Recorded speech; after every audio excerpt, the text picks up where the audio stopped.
The joint meeting will come to order.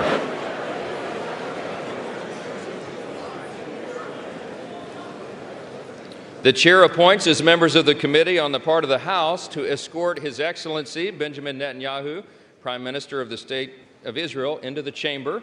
The gentleman from Louisiana, Mr. Scalise. The gentleman from Minnesota, Mr. Emmer. The gentlewoman from New York, Ms. Stefanik.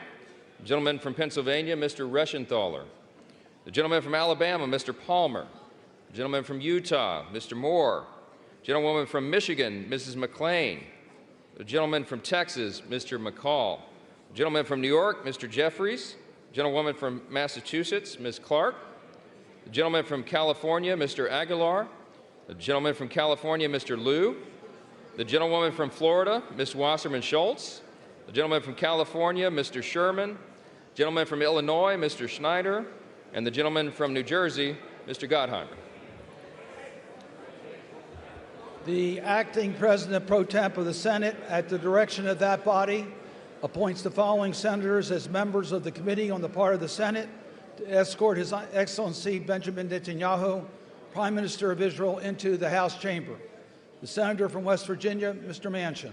The senator from Arizona, Ms. Sinema. The senator from Pennsylvania, Mr. Fetterman. The senator from Kentucky, Mr. McConnell. The senator from South Dakota, Mr. Thune. The senator from Wyoming, Mr. Barrasso. The senator from West Virginia, Mrs. Capito. The senator from Iowa, Ms. Ernst. The senator from Montana, Mr. Daines. The senator from Iowa, Mr. Grassley. The senator from Idaho, Mr. Risch. All members of the escort committee will exit the chamber through the lobby doors.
Members of Congress, I have the high... No? Oh. Announcement. Mr. Speaker, the Dean of the Diplomatic Corps.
Speaker, the Prime Minister of the State of Israel.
Members of Congress, I now have the high privilege and distinct honor of presenting to you His Excellency Benjamin Netanyahu, Prime Minister of Israel. Thank you.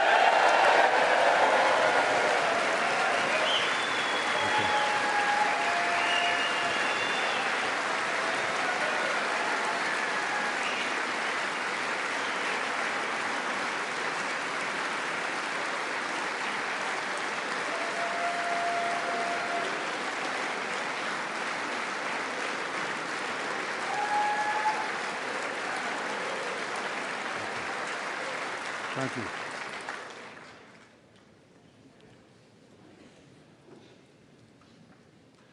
Speaker of the House, Mike Johnson, Senator Ben Cardin,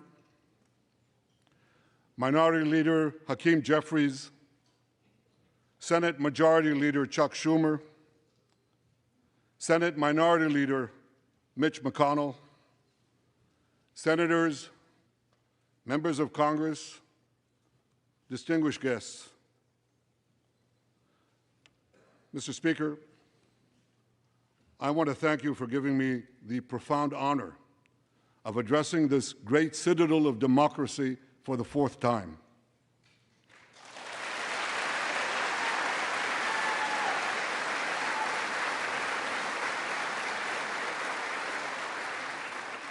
We meet today at a crossroads of history. Our world is in upheaval. In the Middle East, Iran's axis of terror confronts America, Israel, and our Arab friends. This is not a clash of civilizations. It's a clash between barbarism and civilization.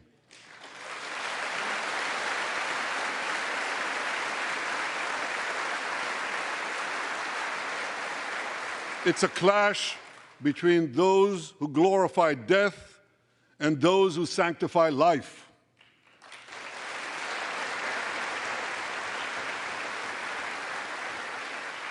For the forces of civilization to triumph, America and Israel must stand together.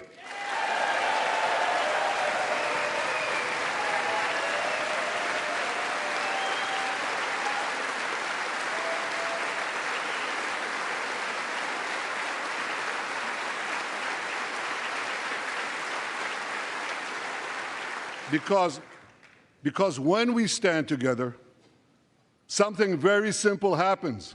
We win, they lose.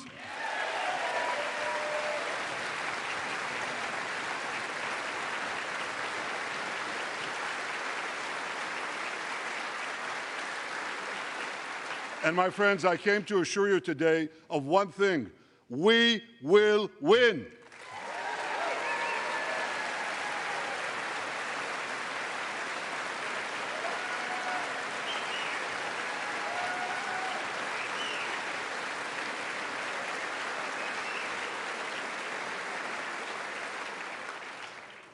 Ladies and gentlemen, like December 7th, 1941, and September 11th, 2001, October 7th is a day that will forever live in infamy.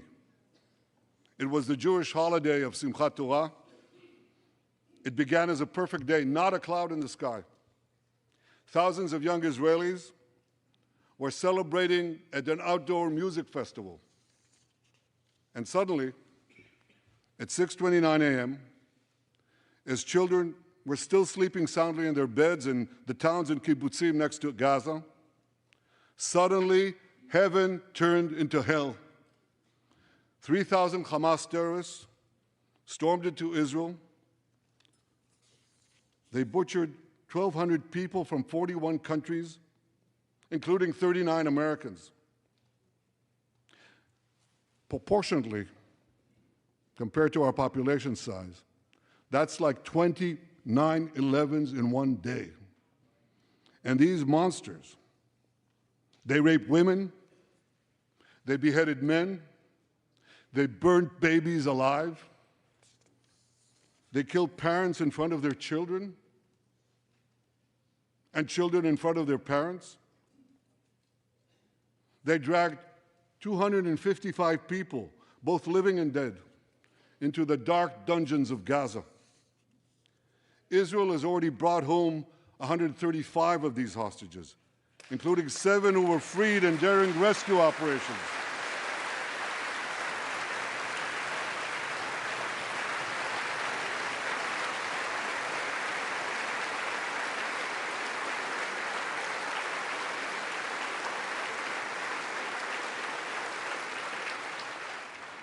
One of those freed hostages, Noor Gamani, is here in the gallery, sitting near my wife, Sarah. On the morning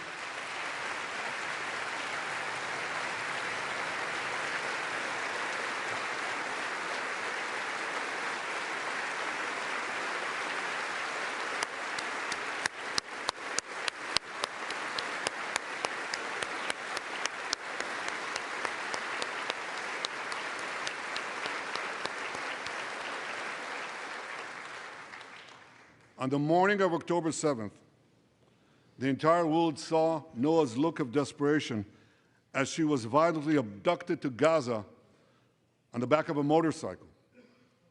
I met Noah's mother, Leora, a few months ago. She was dying of cancer. She said to me, "Prime Minister, I have one final wish. I wish to hug my daughter Noah one last time before I die." 2 months ago, I authorized a breathtaking commando rescue operation. Our special forces, including a heroic officer named Arnon Zmora, who fell in this battle, rescued Noah and 3 other hostages.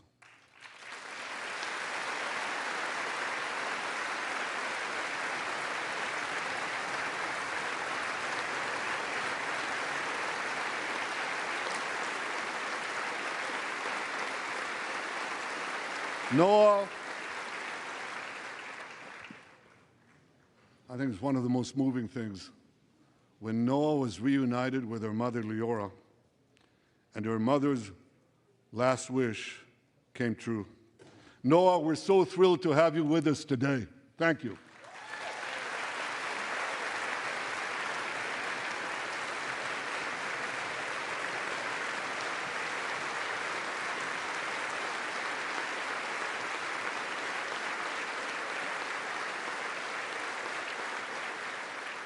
Many hostage families are also here with us today, including Eliyahu Bibas. Eliyahu Bibas is the grandfather of those 2 beautiful red-headed boys, the Bibas boys, toddlers. And they were taken hostage with their mother and Eliyahu's son. The entire family was taken hostage. 2 beautiful red-haired children taken hostage. What monsters. And with us also is Iris Chaim, whose son, Yotam, bravely escaped Hamas captivity with 2 other Israelis, and tragically they were killed, making their way back to our lines. We have with us also the families of American hostages. They're here.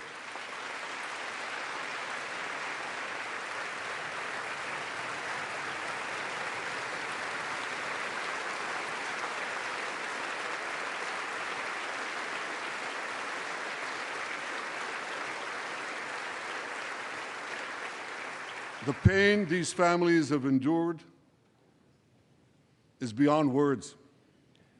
I met with them again yesterday, and I promised them this: I will not rest until all their loved ones are home, all of them.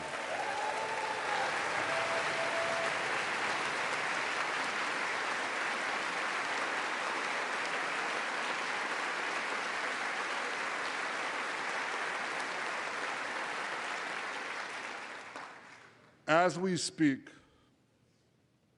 we're actively engaged in intensive efforts to secure their release, and I'm confident that these efforts can succeed. Some of them are taking place right now.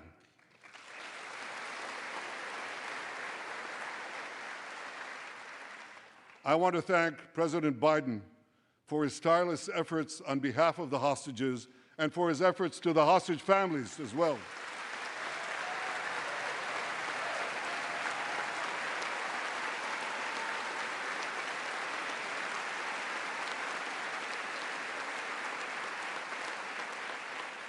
I thank President Biden for his heartfelt support for Israel after the savage attack on October 7th.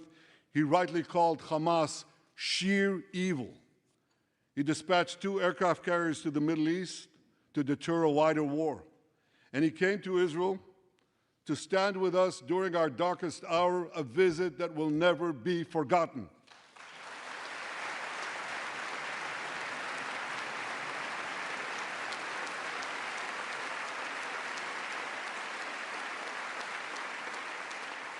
President Biden and I have known each other for over 40 years.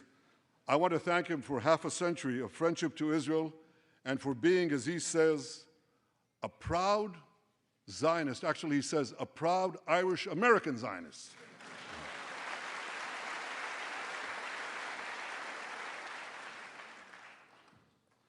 My friends, for more than 9 months, Israel's soldiers have shown boundless courage. With us today,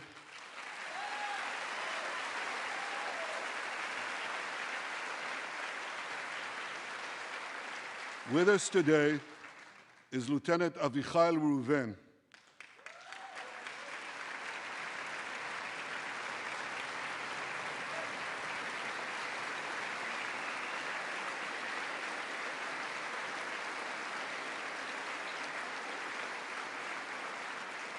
Avichai is an officer in the Israeli paratroopers.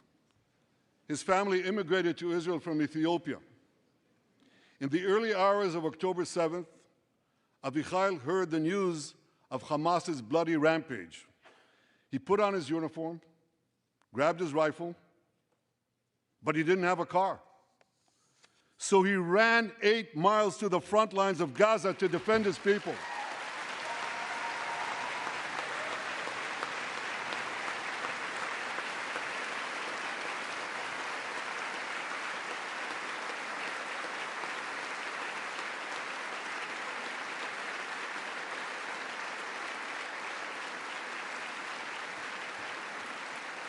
You heard that right. He ran 8 miles, came to the front lines, killed many terrorists, and saved many, many lives. Avichai,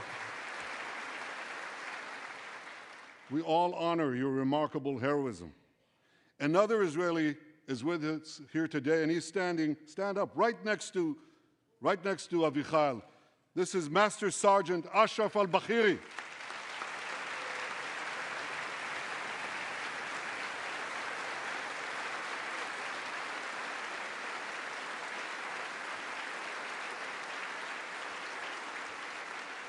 Ashraf is a Bedouin soldier from the Israeli Muslim community of Raat.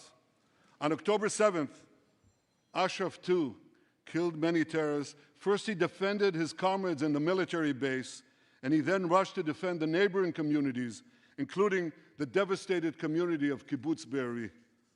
Like Ashraf,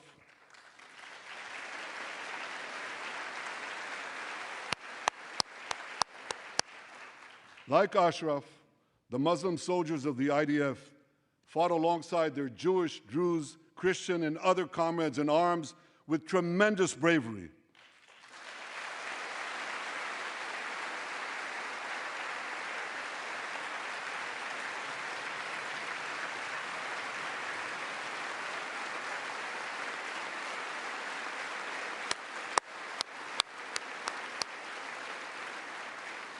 A third hero, Lieutenant Asa Sofer, is also here with us.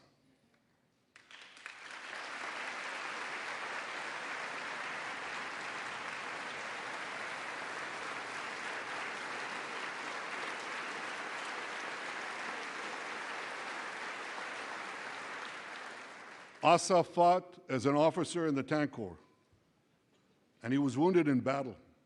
He was wounded in battle while protecting his fellow soldiers from a grenade. He lost his right arm and the vision in his left eye. He's recovering, and incredibly, within a short time, Asa will soon return to active duty as a commander of a tank company.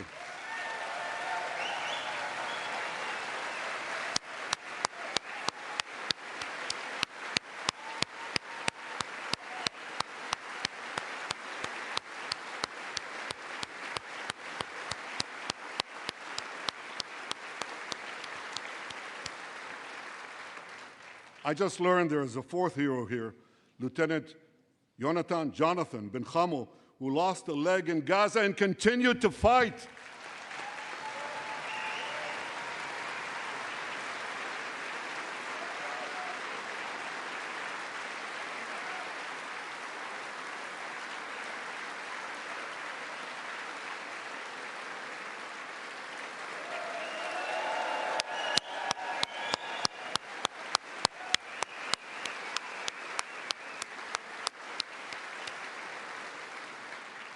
My friends, these are the soldiers of Israel, unbowed, undaunted, unafraid.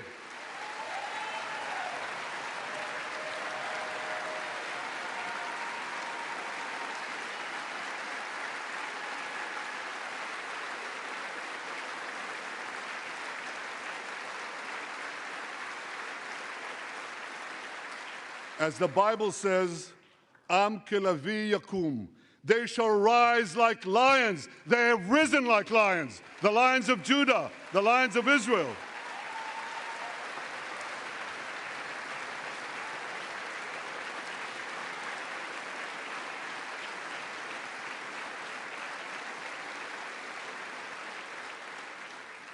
Ladies and gentlemen, the men and women of the IDF come from every corner of Israeli society, every ethnicity, every color, every creed, left and right, religious and secular. All are imbued with the indomitable spirit of the Maccabees, the legendary Jewish warriors of antiquity. With us today is Yechiel Leiter, the father of one of those Maccabees. Yechiel's father escaped the Holocaust and found refuge in America. As a young man, Yechiel moved to Israel and raised a family of 8 children. He named his eldest son, Moshe, after his late father. Moshe became an exemplary officer in one of our elite commando units. He served with distinction for 2 decades while raising 6 beautiful children of his own. On October 7th, Moshe volunteered to return to combat. 4 weeks later, he was killed when a booby-trapped mine exploded in a tunnel shaft right next to a mosque. At his son's funeral, Yechiel said this: "If the state of Israel had not been established after the Holocaust, the image engraved in our collective memory would have been the photograph of that helpless Jewish boy in the Warsaw Ghetto holding his hands up in the air with Nazi rifles pointed at him. But because of the birth of Israel," Yechiel continued, "because of the courage of soldiers like my son Moshe, the Jewish people are no longer helpless in the face of our enemies."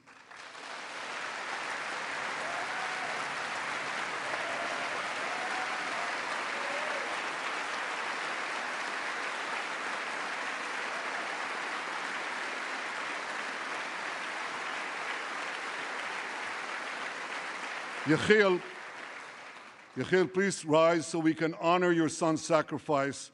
And I pledge to you and to all the bereaved families of Israel, some of whom are in this hall today, the sacrifice of your loved ones will not be in vain.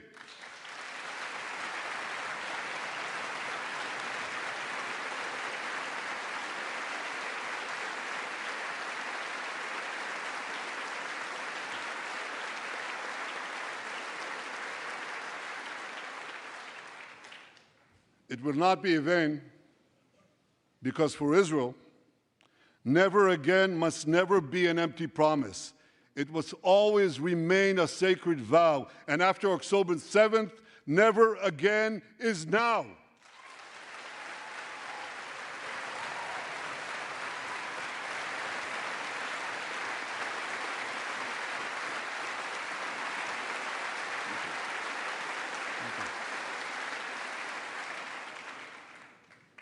My friends, defeating our brutal enemies requires both courage and clarity.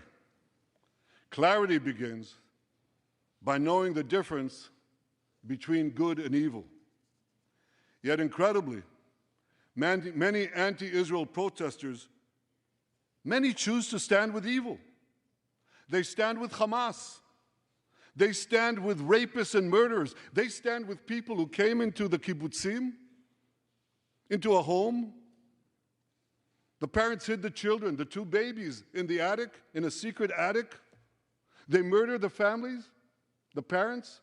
They find the secret latch to the hidden attic, and then they murder the babies. These protesters stand with them. They should be ashamed of themselves.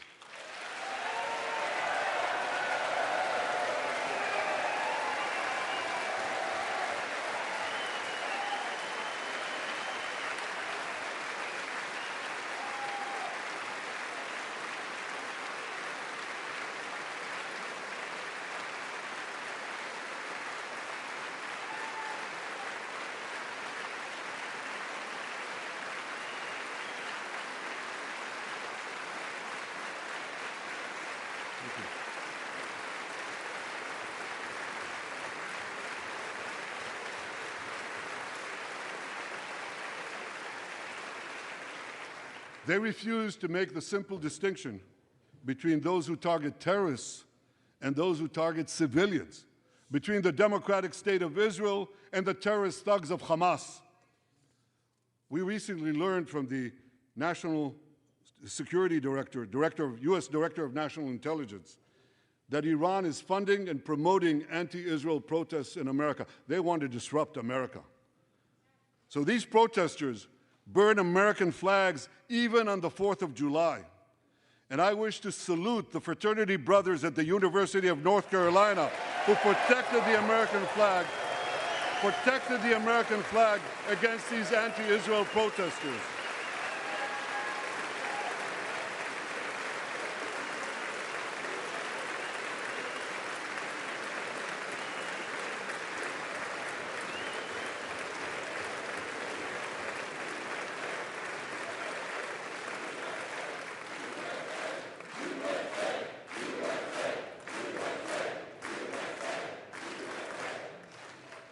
For all we know, Iran is funding the anti-Israel protests that are going on right now outside this building.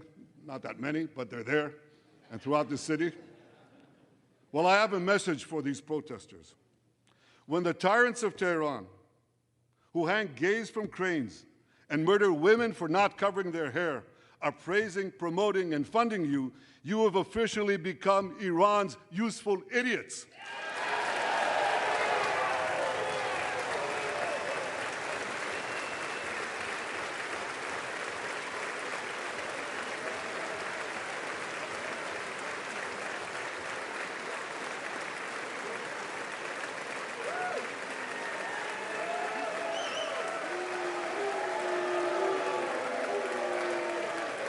Some of these protesters, and it's amazing, absolutely amazing, some of these protesters hold up signs proclaiming gays for Gaza.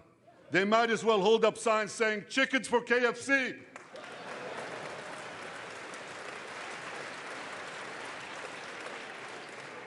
These protesters chant from the river to the sea, but many don't have a clue what river and what sea they're talking about. They not only get an F in geography, they get an F in history. They call Israel a colonialist state. Don't they know that the land of Israel is where Abraham, Isaac, and Jacob prayed, where Isaiah and Jeremiah preached, and where David and Solomon ruled?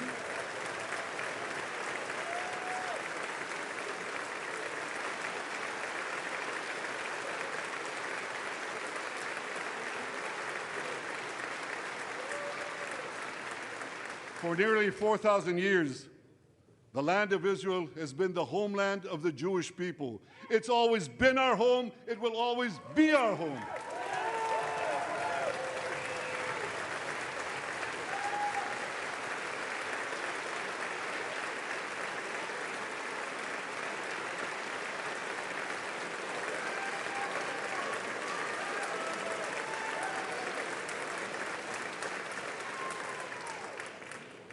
It's not only the campus protesters who get it wrong. It's also the people who run those campuses. 80 years after the Holocaust, the presidents of Harvard, Penn, and I'm ashamed to say my alma mater, MIT, couldn't bring themselves to condemn the calls for the genocide of Jews. You remember what they said? They said, it depends on the context. Well, let me give these befuddled academics a little context.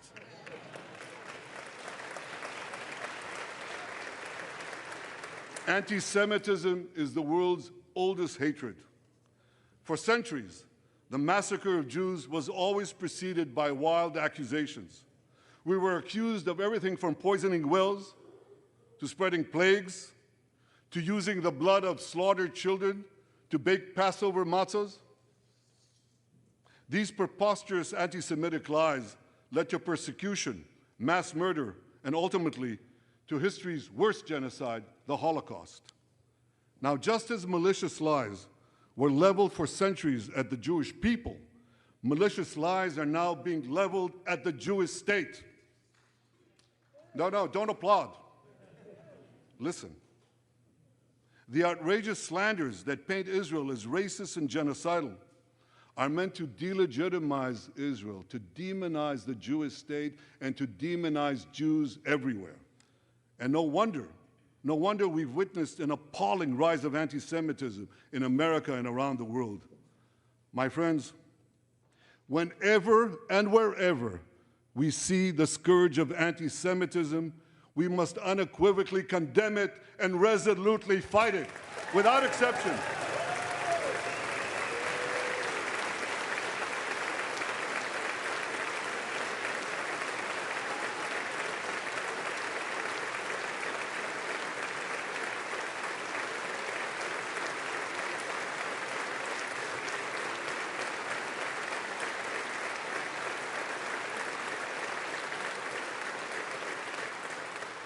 And don't be fooled when the blood libels against the Jewish state come from people who wear fancy silk robes and speak in lofty tones about law and justice. Here's a case in point. The prosecutor of the International Criminal Court has shamefully accused Israel of deliberately starving the people of Gaza. This is utter, complete nonsense. It's a complete fabrication.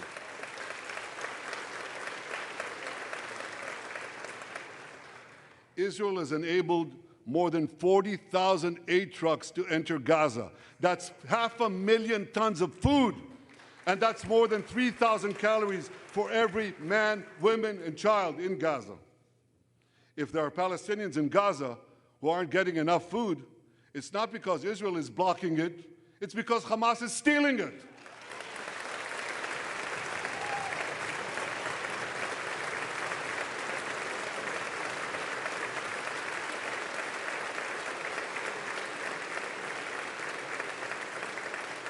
So much for that lie, but here's another. The ICC prosecutor accuses Israel of deliberately targeting civilians. What in God's green earth is he talking about? The IDF has dropped millions of flyers, sent millions of text messages, made hundreds of thousands of phone calls to get Palestinian civilians out of harm's way. But at the same time, Hamas does everything in its power to put Palestinian civilians in harm's way. They fire rockets from schools, from hospitals, from mosques. They even shoot their own people when they try to leave the war zone. A senior Hamas official, Fatri Hamad, boasted, listen to this, he boasted that Palestinian women and children excel at being human shields. His words, excel at being human shields. What monstrous evil. For Israel, every civilian death is a tragedy. For Hamas, it's a strategy. They actually want Palestinian civilians to die so that Israel will be smeared in the international media and be pressured to end the war before it's won. This would enable Hamas to survive another day and, as they vowed, to carry out October 7th again and again and again. Well, I want to assure you, no matter what pressure is brought to bear, I will never allow that to happen.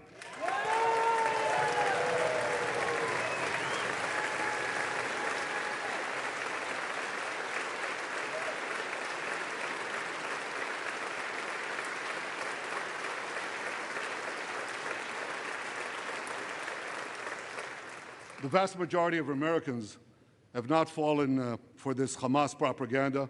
They continue to support Israel. And I want to say thank you, America, and thank you, senators and House members who continue to support us, continue to support Israel, continue to support the truth, and see through the lies.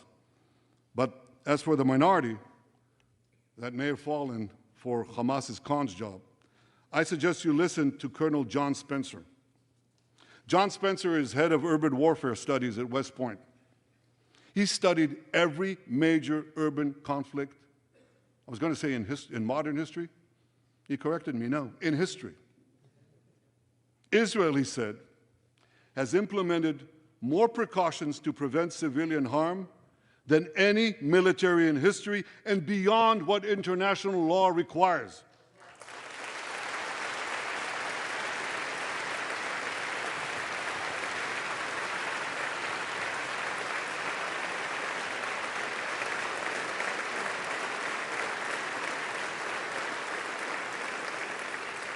That's why, despite all the lies you've heard, the war in Gaza has one of the lowest ratios of combatants to non-combatants casualties in the history of urban warfare. And you want to know where it's lowest in Gaza? It's lowest in Rafah. In Rafah. Remember what so many people said? If Israel goes into Rafah, there will be thousands, maybe even tens of thousands of civilians killed. Well, last week, I went into Rafah. I visited our troops as they finished fighting Hamas's remaining terrorist battalions. I asked the commander there, how many terrorists did you take out in Rafah? He gave me an exact number, 1,203. I asked him, how many civilians were killed? He said, Prime Minister,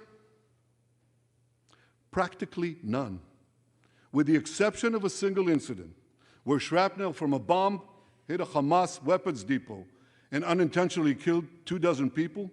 The answer is practically none. You want to know why? Because Israel got the civilians out of harm's way, something people said we could never do, but we did it.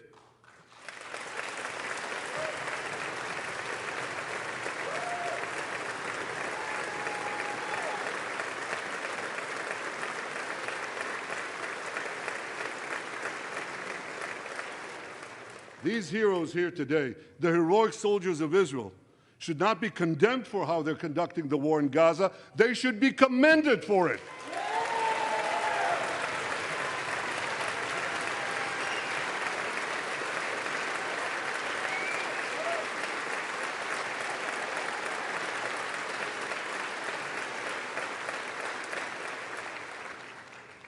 I want to thank all of you here today who forcefully opposed the false accusations of the ICC and stood up for the truth.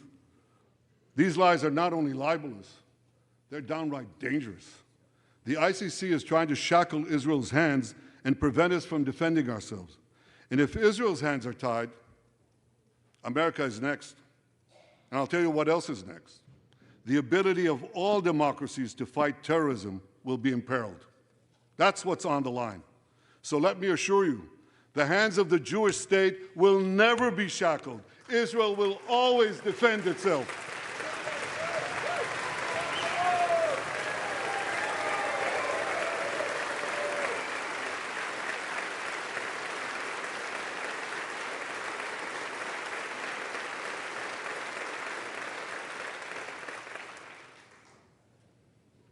My friends, in the Middle East, Iran is virtually behind all the terrorism, all the turmoil, all the chaos, all the killing. And that should come as no surprise. When he founded the Islamic Republic, Ayatollah Khomeini pledged, "We will export our revolution to the entire world." We will export the Islamic revolution to the entire world. Now ask yourself, which country ultimately stands in the way of Iran's maniacal plans to impose radical Islam on the world? And the answer is clear. It's America, the guardian of Western civilization and the world's greatest power.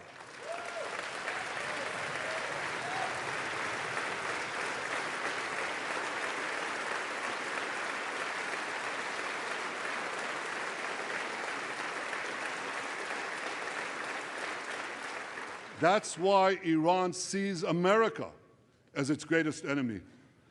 Last month, we heard a revealing comment, ostensibly about the war in Gaza, but about something else.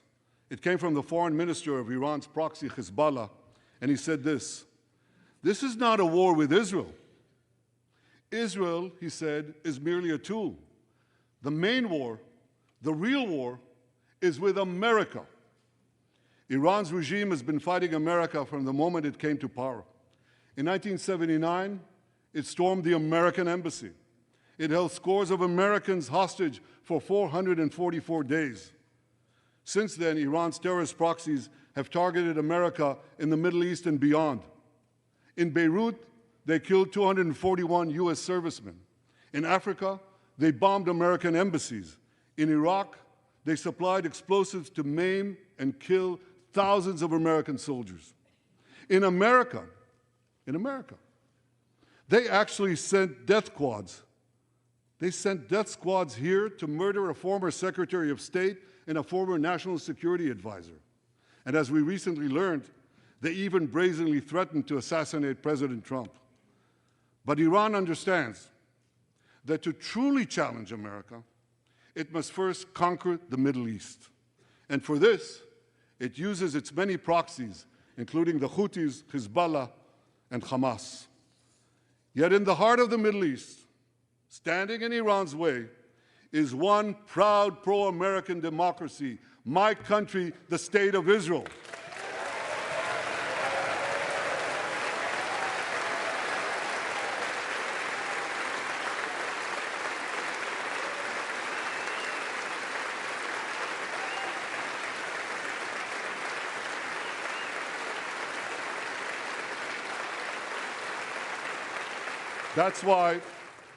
That's why the mobs in Tehran chant death to Israel before they chant death to America.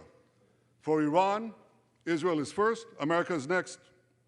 So when Israel fights Hamas, we're fighting Iran. When we fight Hezbollah, we're fighting Iran. When we fight the Houthis, we're fighting Iran. And when we fight Iran, we're fighting the most radical and murderous enemy of the United States of America. And one more thing. When Israel acts to prevent Iran from developing nuclear weapons that could destroy Israel and threaten every American city, every city that you come from, we're not only protecting ourselves, we're protecting you.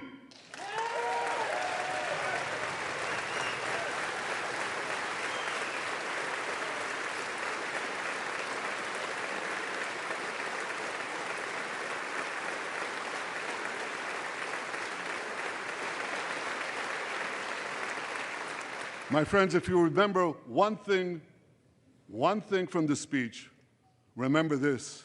Our enemies are your enemies. Our fight is your fight. And our victory will be your victory.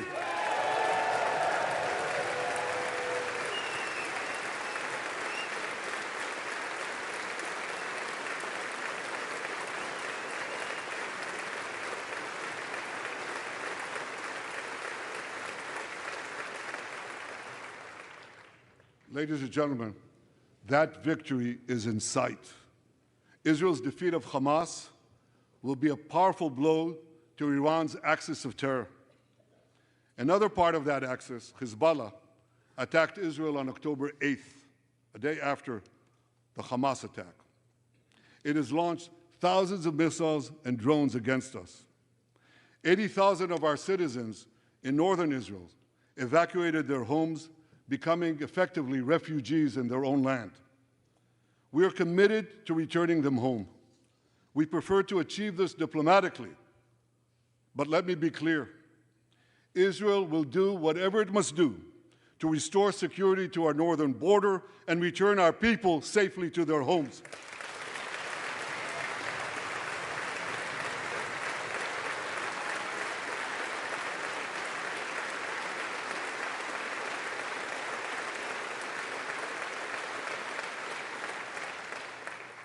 Last Friday, a third Iranian proxy, the Houthis, attacked Tel Aviv with a deadly drone. It exploded a few hundred feet from the American consulate, killing one person and injuring 9.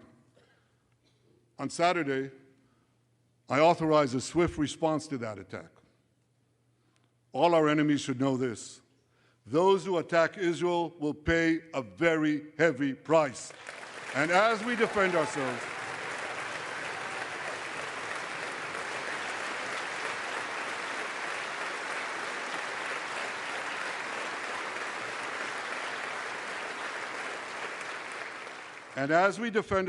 on all fronts, I know that America has our back. And I thank you for it. All sides of the aisle, thank you.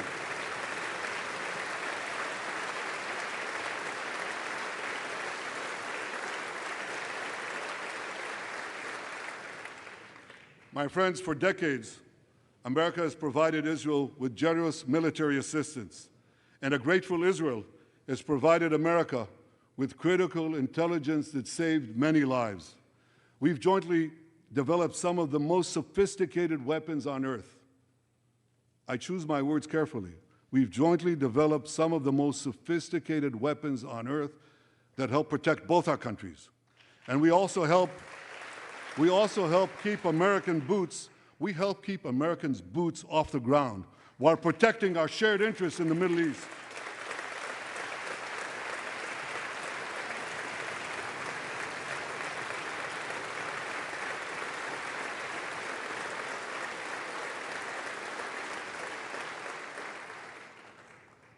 I deeply appreciate America's support, including in this current war. But this is an exceptional moment. Fast-tracking U.S. military aid can dramatically expedite an end to the war in Gaza and help prevent a broader war in the Middle East. In World War II, as Britain fought on the front lines of civilization, Winston Churchill appealed to Americans with these famous words: "Give us the tools and we'll finish the job." Today, as Israel fights on the front line of civilization, I too appeal to America. Give us the tools faster and we'll finish the job faster.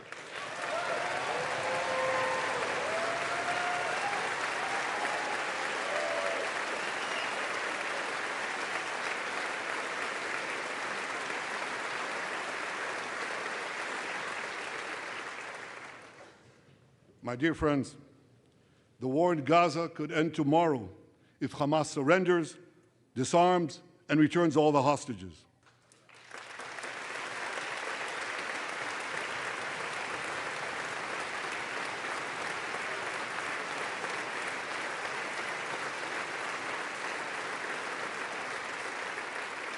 But if they don't, Israel will fight until we destroy Hamas's military capabilities, end its rule in Gaza, and bring all our hostages home.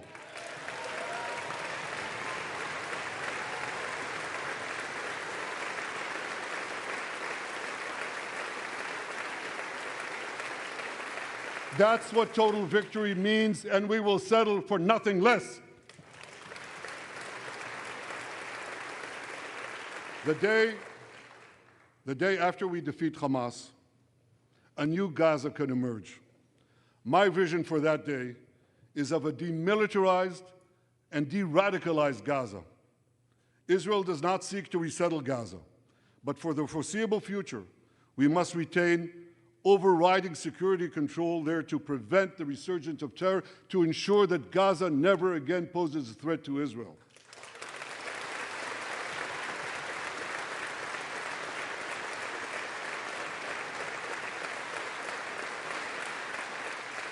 Gaza should have a civilian administration run by Palestinians who do not seek to destroy Israel. That's not too much to ask.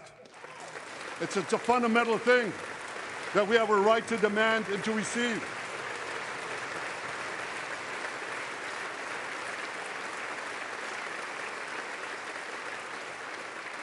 A new generation of Palestinians must no longer be taught to hate Jews, but rather to live in peace with us.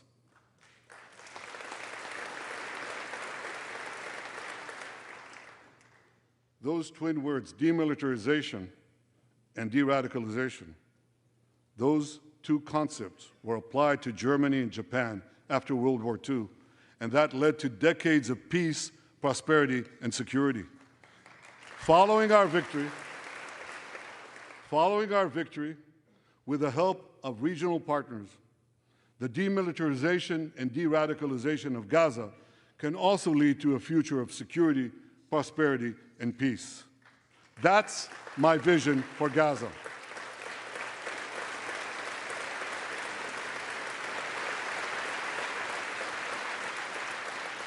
Now, here's my vision for the broader Middle East. It's also shaped in part by what we saw in the aftermath of World War II. After that war, America forged a security alliance in Europe to counter the growing Soviet threat. Likewise, America and Israel today can forge a security alliance in the Middle East to counter the growing Iranian threat. All countries that are at peace with Israel and all those countries who will make peace with Israel should be invited to join this alliance. We saw a glimpse of that potential alliance on April 14th.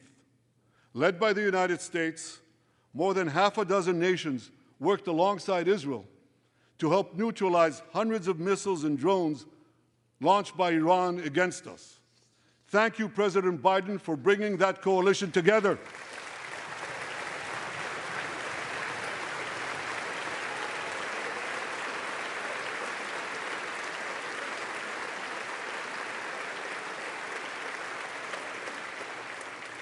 The new alliance I envision would be a natural extension of the groundbreaking Abraham Accords. Those accords saw peace forged between Israel and 4 Arab countries, and they were supported by Republicans and Democrats alike. I have a name for this new alliance. I think we should call it the Abraham Alliance.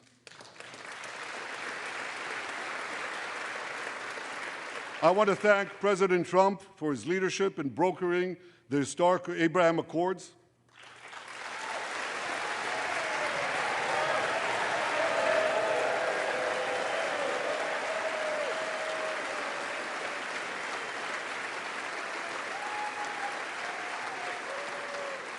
Like Americans, Israelis were relieved that President Trump emerged safe and sound from that dastardly attack on him, dastardly attack on American democracy.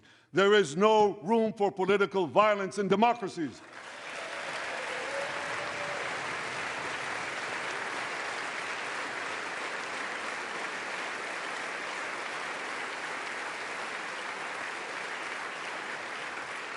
I also want to thank President Trump for all the things he did for Israel, from recognizing Israel's sovereignty over the Golan Heights, to confronting Iran's aggression, to recognizing Jerusalem as our capital and moving the American embassy there.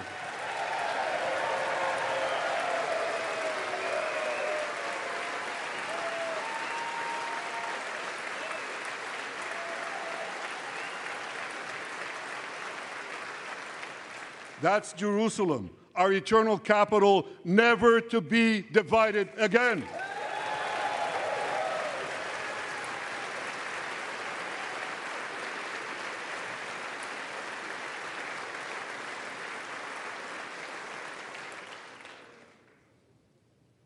My dear friends, Democrats and Republicans, despite these times of upheaval, I'm hopeful about the future.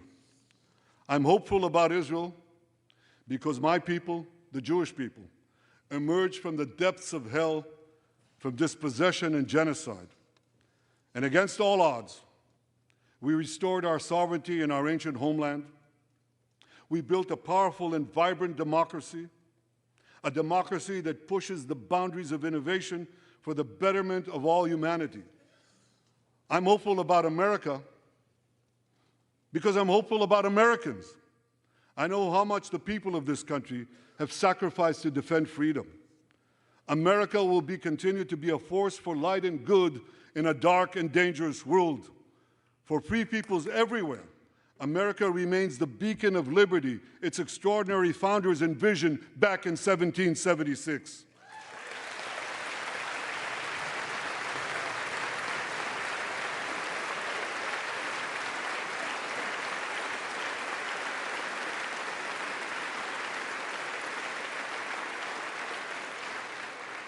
Working together, I'm confident that our two nations will vanquish the tyrants and terrorists who threaten us both.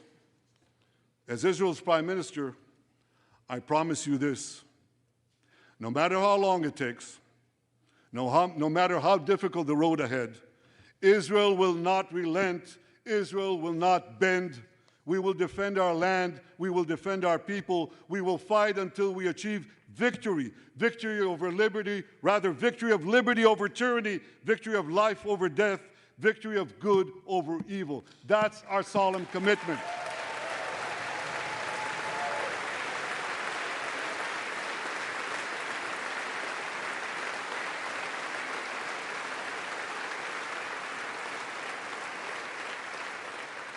And we will continue to work with the United States and our Arab partners to transform a troubled region from a backwater of repression, poverty, and war into a thriving oasis of dignity, prosperity, and peace. In this noble mission, as in many others, Israel will always remain America's indispensable ally. Through thick and thin,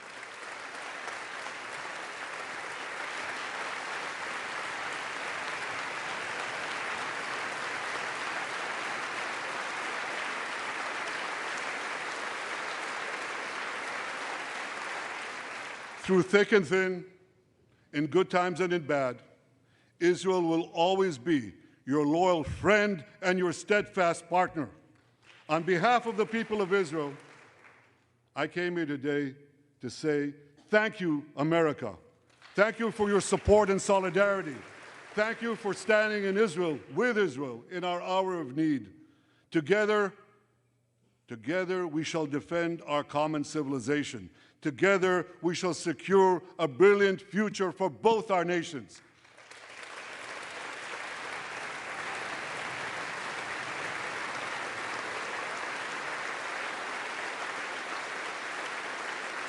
May God bless Israel, may God bless America, and may God bless the great alliance between Israel and America forever.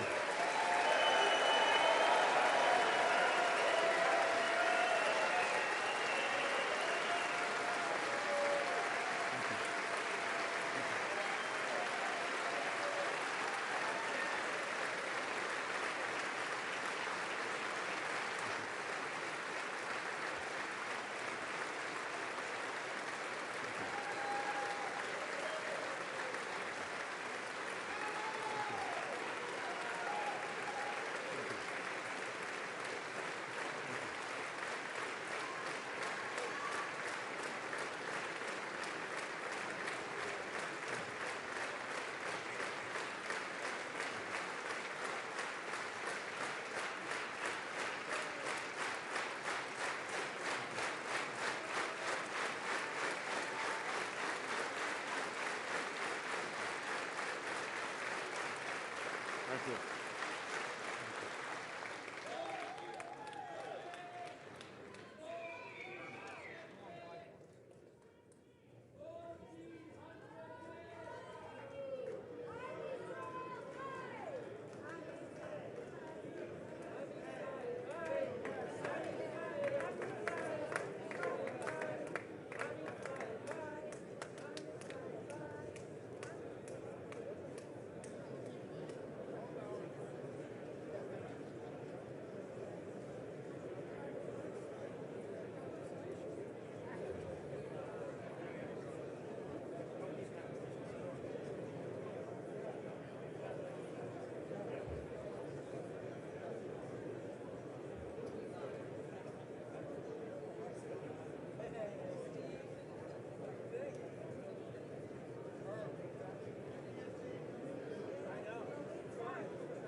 The purpose of the joint meeting having been completed, the chair declares the joint meeting of the two houses now dissolved. The House will continue in recess, subject to the call of the chair.